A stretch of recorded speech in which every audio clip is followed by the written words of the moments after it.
Good morning, everybody. In Fresh and Simple today, we're talking about something that I think a lot of people are scared to try. Yes. Seafood. Don't be a chicken about seafood. I try to avoid saying that. Yeah.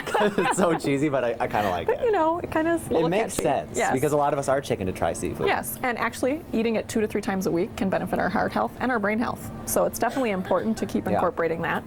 And it's a lean source of protein, but also can have a good source of heart-healthy fat, which is also good for the brain. Right. So what you want to do is make sure that you get about 8 to 12 ounces a week. Okay. And is that what that looks like? This is about 8 to 12 ounces a week per person. Okay. And so what you can do is just make sure it's on your shopping list, and then, you know, get some sort of seafood so that you have that amount.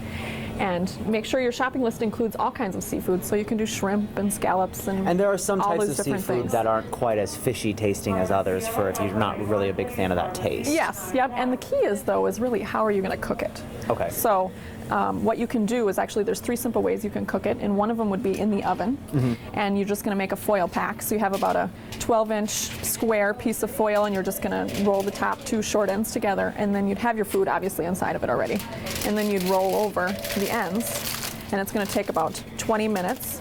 And you just bake it? In the oven, yep, at about 400 degrees. You can also do it on the stovetop or the grill, and that's about 4 minutes on a side for a 1-inch thick fillet. Okay. And so then you flip it over, and you're just making sure that things are well oiled, though, because fish can kind of sometimes stick.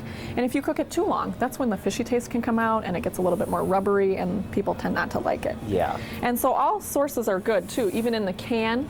And then you got the fresh, and then also frozen is actually a great source of having seafood as well.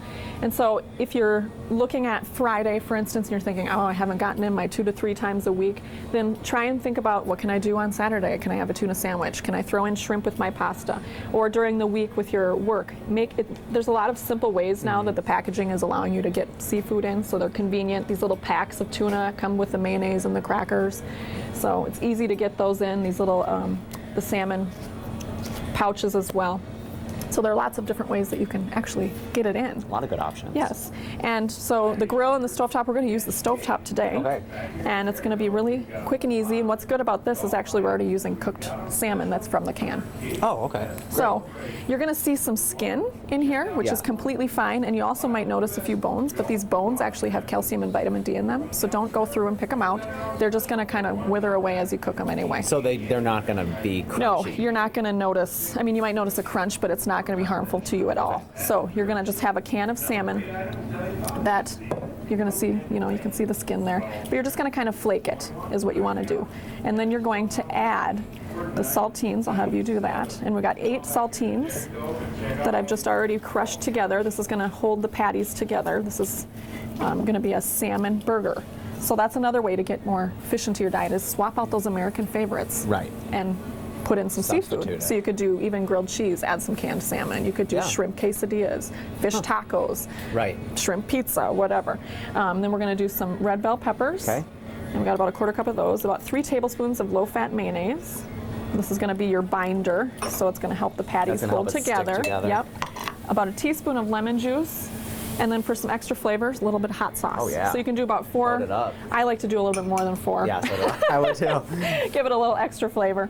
Basically, you're just going to put this all together into patties. It's going to make 4 patties that look just like this. Okay. And so you can actually make this meal for less than $10 Oh, wow. if you have the lemon juice that's and the another hot thing sauce. too. A lot of people think that fish is so expensive. Yes, and so you're using that canned seafood. It's a lot cheaper, and we're using still whole grain buns. We've got lettuce and tomato and all these ingredients. So we're just going to pop them in. Whoops.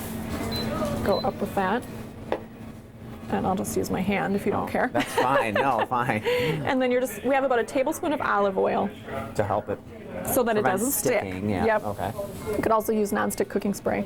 And you're just going to let this basically cook because it's already cooked through so that it gets a little brown to it. So just a kind of couple watch minutes it. on each side, and then you're going to have these really nice salmon patties, which you can actually see the brown on there. That looks really good. And they're nice and crunchy, and just put some lettuce and tomato, and you've got a seafood meal.